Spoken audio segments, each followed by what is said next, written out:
By all accounts, Janine Maxwell was a highly successful business person. She had started her own company at the age of 24, and over the next 14 years, Onyx Marketing Group showed sustained growth of 30% a year, having 70 employees at its peak. And then in 2004, Janine went to Africa, and that changed everything. Her latest book, Is It Okay With You?, asks that question of readers while chronicling the brutal, heartbreaking, yet hope-filled stories of real-life people in Africa. Janine, welcome to Full Circle. Thank you. So good to have you. Now, We've looked forward to this Okay, day. first of all, there is a reason why we are surrounded by a mountain of beanies, or toques, as you might call them, and you're going to tell us what that reason is. But first, I want you to take us back to that first trip to Africa. Well, 2003, I found out that Reynold and Kathy were going to Zambia, and I was going through this crisis of what am I doing with my life, what's my purpose, and I said very casually one day, as sitting in the audience here, hey Reynold, why don't I go with you? And with some trepidation, he said, sure. Sure, he's wondering what is he getting himself into. And just several weeks later, I ended up on the streets of Lusaka, Zambia with he and Kathy, just meeting, you know, a pile of what looked like garbage, and it turned out they were children wrapped up in garbage. And I met a young boy who was 6 or 7 years old. He lived on the street for 3 years, had been raped every night by older boys, eating out of garbage cans, and that changed my life forever. And so then you came back home to Canada to your successful marketing firm and home. Yes, beautiful home, beautiful car, great company, great kids, great church. You know, I had it all, and I just couldn't function. I just couldn't go on. Now, before you made that trip, I know, you know, your book's called Is It Okay With You? Before you actually got to see what was happening in Zambia, was it okay with you? Was that kind of suffering, or was that something that you even thought about? I had no idea. I had no idea, and I think part of the thing that's frustrated me since then is, you know, I was very involved in my church. I was a Christian. It wasn't like I was searching for Jesus. I knew who he was, but I had no idea that this was going on. And when I saw it face to face, eyeball, you know, this close away from the little boy who's telling me his story, all of a sudden it became very real. So what happens then, Janine, if, because there is a disconnect. I mean, is it okay with me? Is it okay with you? And what if I say, well, really at the end of the day, I really don't care? Look, I mean, I'm being honest, because I have a lot of issues in my own life, my marriage, my kids, my job, my mortgage payments. And for you to then say to extend more care to someone that seems so far away, there's that disconnect. How do we get to that place of actually caring? Or for you, you're saying, you know, it changed your life. Well, I think that's a very good question, and I think it's very true that people don't care. They don't want to care about anything outside of their circle, and we look at the problems within our circle, not, pardon the pun, a full circle, but we look at the problems within our circle and we think, oh, they're so great, they're so insurmountable.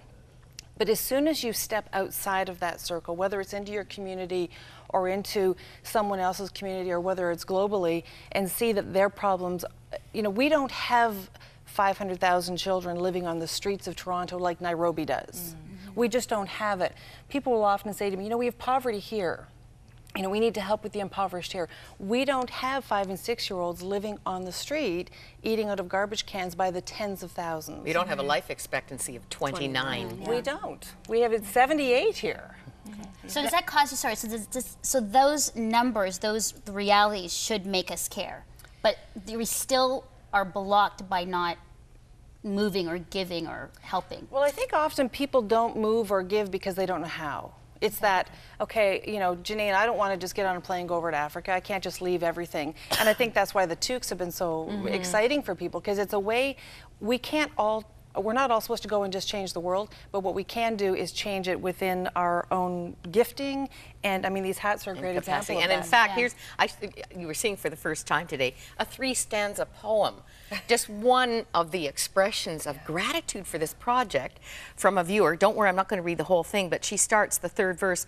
Strange indeed, I start to notice that my own cares start to wane and my perspective changes.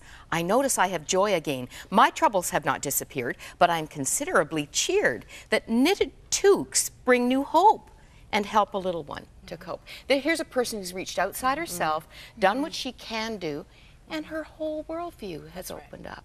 That's right. Tell us about the toques, because I know our 100 Huntley Street regular viewers, you know what we're talking about when we say these beanies, these toques, because over 10 10,000 have come here to our building. 10,000 of these little toques we have been able to accumulate and to mail, to ship to the Heart for Africa offices in Atlanta, Georgia, and you are going to make sure these are in the right place. But tell us about the toques. Well, first I want to say thank you so very much, not only to Norma Jean Maines, who has been driving this forward, but all the women and some men in Canada who have been knitting and crocheting like crazy. We have received more than 10,000. In fact, we have more than, once yours arrive in Georgia, we will have more than 20,000 hats. And the goal was? Our goal was 15,000, so everybody needs to stop. We'll have more hats. We'll be able to give one to all the children in Swaziland. But it really is such a great way to get people involved. And this one I brought to show. We get wonderful letters and emails, and this letter was sent, this hat was sent, you can see little bits of jewelry on it, and this woman was 80 years old, had not moved her left arm in 8 years, and she, her pastor called out and said, you know, we need women to make hats. And she said, well, Lord, I haven't used my left arm in 8 years, and if you want me to knit hats, you're going to have to heal me. She went to bed that night and prayed, and she, as her story goes, she felt a crack. She felt heat go down her back, and she was able to move her arm for the first time in 8 years. Wow. And this is a board member of ours, a friend of hers, so it's a legitimate story. And she made 50 hats immediately in the weeks to follow, and she's taken a little bit of jewelry from her great-grandmother and has sewn a piece of jewelry onto every single hat. Oh, wow. As she's praying for the children of Swaziland. You know, I was just walking these halls. I had to go to the warehouse, Crossroads warehouse here in the building, and for something, and stumbled on the last of 4 shipments of toques. And David Maines happened to be there too. He said, oh, I want to come and see them. So I took a picture of Patrick Casey preparing to send just a pile of toques, and blankets are there as well. And here's, look, someone has even attached a little love note to one of them. Oh, that's so precious. Your tongue.